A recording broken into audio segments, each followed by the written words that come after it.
¿Qué circunstancia te debilita? Pues de eso vamos a hablar. Marian Rojas, muy buenos días. Buenos días, Cristina. Efectivamente, yo creo que todos nos hemos dado cuenta que hay días que estamos sin energía, que estamos cao, que estamos apáticos, tristes, como sin voluntad, como si nos hubieran arrebatado la voluntad, si nos hubieran quitado la pila. O sea, de repente nos hemos descargado y entonces todo eso nos hace un mundo. Levantarnos por la mañana, ir a trabajar, hacer las tareas de casa, estudiar, cualquier cosa. O sea, hacer la lista de la compra, se te hace un mundo. Y entonces esto yo lo trabajo mucho en consulta, porque es algo que los pacientes a veces dicen, Marian, ¿esto qué es? ¿Es depresión? ¿Es que tengo algo que me está sucediendo en el cerebro? ¿Es que me estoy volviendo tonto? ¿Es que estoy teniendo un problema de deterioro cognitivo?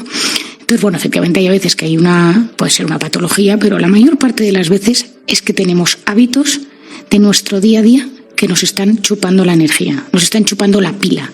O sea, no se trata, digamos, de una cadencia natural de los ciclos energéticos. Digo, porque yo he pensado muchas veces, estaremos a veces high y otras veces down, porque sí. Bueno, es verdad que hay personas que son más inestables y tienen épocas de muchísima energía y muchísima fuerza y otras donde se hunden y se deprimen, de forma muy exagerada. También el ser humano tiene épocas donde está más animado y otras épocas donde está más triste. Pero hay veces que sin motivo aparente o hay etapas que no sabemos identificar qué nos está sucediendo. Las cosas suelen tener una razón, Cristina? O sea, que solo la bioquímica cerebral a su son trabaje de forma inestable no suele ser lo más frecuente. Suele haber algo que está sucediendo. Lo primero y lo más clave es saber cómo estás durmiendo, porque ahí es donde se repara la pila. Amigo, entonces sí, claro, sueño. Es que el famoso sueño. El otro día hablaba con una paciente que hemos hecho un análisis tipo consultoría estratégica de por qué no tiene energía y no se me había olvidado preguntarle el sueño porque daba por hecho que es que hemos analizado hasta las cosas más recónditas de su vida. Y me dice, bueno, yo nunca te he dicho, Marian, que yo soy de dormir poco. Yo con 4 o 5 horas funciono. Y digo, no, perdona, ahí está. O sea, vamos a empezar a dormir 8 horas, ¿no? Entonces, el ser humano necesita dormir de sueño reparador a partir de 7 y 9. ¿Que hay gente que con 6 funciona? Bueno, es un porcentaje muy pequeño, pero hay que aprender a dormir. Y dormir significa que pasas por las fases de sueño, que te reparas, que no te levantas 50 veces, que no tienes microdespertares, que no te levantas con un sobresalto, que pasas al sueño REM, donde tienes ese sueño reparador de los recuerdos, los pensamientos. O sea, es decir, el sueño, a mí me encanta, es un tema que me apasiona, pero es la clave de muchísimas cosas que nos suceden durante el día. Es decir, la causa del día está en la noche. O sea que muchas veces es estar sin pilas, tiene que ver con que ha pasado uno mala noche. Mala noche. Luego hay cosas más sencillas. Por ejemplo, hay una cosa que yo trabajo mucho con mis pacientes, que es el tema del desorden. Es decir, el desorden quita mucha energía porque hace que nos distraigamos con facilidad, hace que nuestra mente esté mucho más dispersa. De repente no encuentras algo, te falta, la buscas, en la casa no hay armonía. La armonía da paz. Y todo lo que da paz te ayuda a recuperarte por dentro, a potenciar el sistema inmune, a encontrarte mucho mejor y en equilibrio. Y el desorden quita equilibrio, hace que exista un caos y que inviertas muchísimo tiempo en buscar aquello que necesitas. Y entonces las personas desordenadas, hay mucha gente que dice, no, pero yo es que encuentro el orden en mi desorden y tal. Hay una cosa de búsqueda de temas y hay otra que es la propia armonía que te genera el orden. Es que el orden genera mucha armonía mental y todo lo que sea esa armonía nos ayuda a sentirnos mejor. Luego hay que saber moverse. Esta es una tercera cosa, es decir, la gente sedentaria es gente que se cansa mucho más. Hay gente que, otra cosa es que te pases el día corriendo de un sitio para otro de forma apresurada o porque no entendemos las cosas. Pero mucha gente piensa que por estar todo el día sentado en una silla, delante de un ordenador o en un sofá sin hacer nada, debes de estar con muchísima fuerza y con mucha energía. Y es todo lo contrario. Es decir, ese sedentarismo, el no movernos, inhibe la producción de sustancias en nuestro cerebro que nos ayudan al bienestar, que nos ayudan a sentirnos mejor.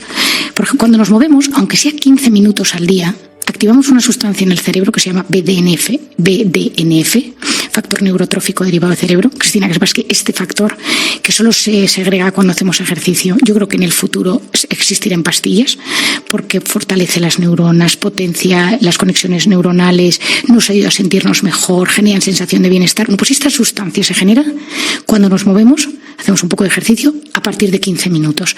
He leído un libro este verano sobre esta sustancia y bueno, estoy fascinada, ¿no? Fíjate qué cosas, porque antes se decía, no, tiene que ser 1 hora, luego se decía, a partir de la media hora es cuanto no sé qué, no sé cuánto. No, con 15 minutos ya estás haciendo mucho por tu salud.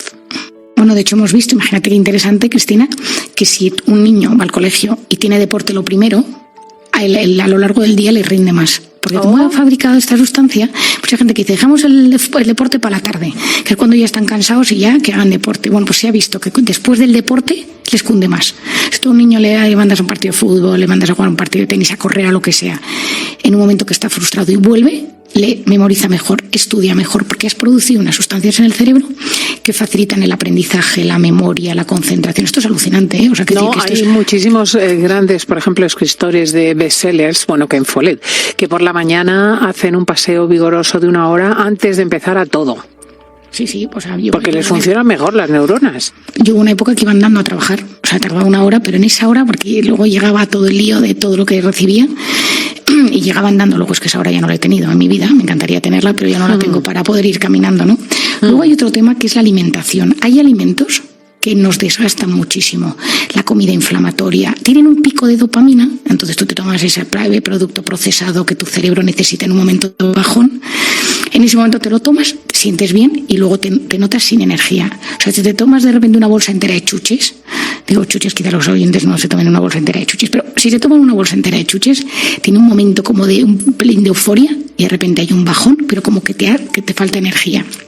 O la típica comida que te vas a un sitio, es que no quiero decir ningún nombre, ninguna comida ni marca, pero te vas a estos sitios, te comes algo ultra procesado, no sé qué tal, tienes un momento bueno y de repente notas un bajón, 2 horas, que alguien lo pruebe, 2 horas después que dices, pero no. O sea, sí, pero como... nuestros oyentes lo saben, que por el contrario se alimentan bien y toman, por ejemplo, una buena proteína, una buena carne, un pescado, y eso se mantiene en sangre muchísimo más tiempo y te mantiene más estable.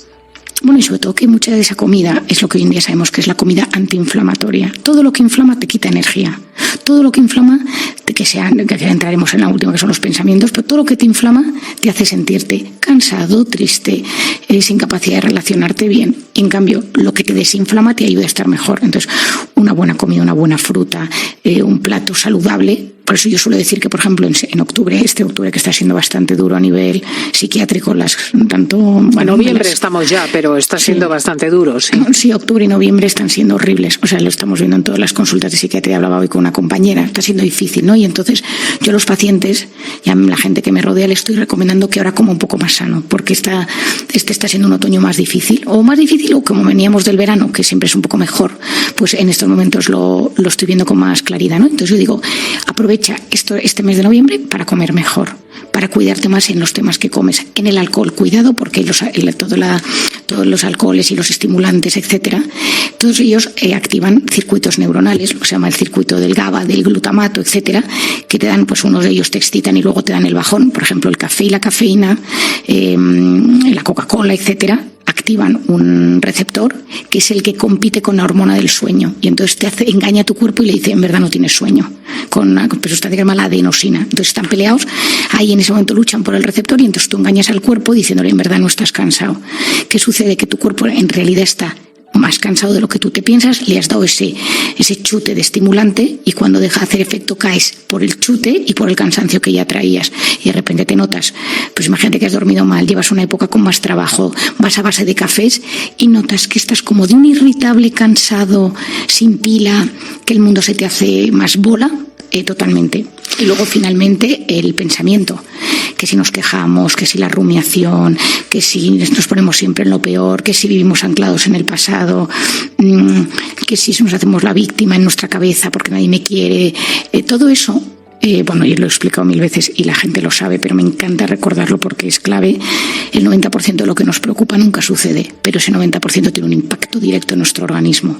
Y nos cansa, y nos desgasta, y nos da tristeza. Claro, la pregunta es si podemos cambiar ese pensamiento y empezar a decir soy querido, soy una persona positiva, valgo, etcétera. Bueno, hay algunos de estos pensamientos. Todo pensamiento genera una imagen. O sea, tú te estás imaginando, en plan, nadie me quiere, y te estás visualizando solo, alguien que te dejó, una expareja, tu familia no te hace caso. Es decir, tú lo visualizas, y eso automáticamente tiene un impacto en tu cuerpo. Entonces, parte del quid de la vida consiste en reconfigurar cómo nos hablamos. No se trata de levantarse por la mañana y decir, bueno, entonces la verdad es que estoy súper acompañado, porque no hay nada peor que mentirse. Pero hay que decir, bueno, ¿estoy tan solo como me lo estoy diciendo? ¿Estoy sufriendo tanto como me lo estoy creyendo? Muchas veces el problema es que nos ponemos como etiquetas. Estoy solo, nadie me quiere, soy el peor, no valgo lo suficiente, nadie me quiere. O sea, son como sentencias terribles de muerte. Y en verdad a veces es, bueno, esta persona no le caes bien, pero tienes otras que les caes mejor. Has tenido una mala racha porque te has equivocado en esta pareja, pero no significa que nadie en el mundo te quiera. Entonces a veces hay que separarse de ese pensamiento que nos atormenta y hacernos la pregunta, ¿estoy exagerando un poco? ¿Cuál es el primer paso que puedo hacer para salir de este bucle? Pues quizá tengo que llamar a esta persona y resolver este tema. Quizá tengo que empezar a salir de casa y a empezar a moverme. Quizá necesito pedir ayuda porque estoy anclado en un trauma o en una herida o en un abandono que no consigo superar. Quizás que tengo un problema de autoestima y esa autoestima me machaca y me persigue.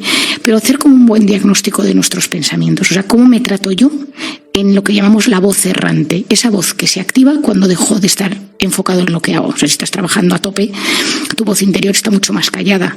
Pero en el momento que de repente desconectas, switch off. Te tumbas en el sofá, vas paseando y de repente empieza un rum rum. Ese rum rum, como sea negativo y nefasto, hace que llegues a casa agotado. No me gusta mi trabajo, no me tiene valorado, para lo que cobro esto no me compensa. Eso es desgastante. O sea, a nivel celular se produce como si se arrugara el cuerpo. No sé cómo explicarte. O sea, que el cuerpo oye como nos hablamos. Y el cuerpo responde a ello, y el cuerpo siente que algo malo está pasando. Pues ojo, me quedo con esto de que el cuerpo oye cómo nos hablamos, Marian. Efectivamente. Marian Rojas, muchísimas gracias.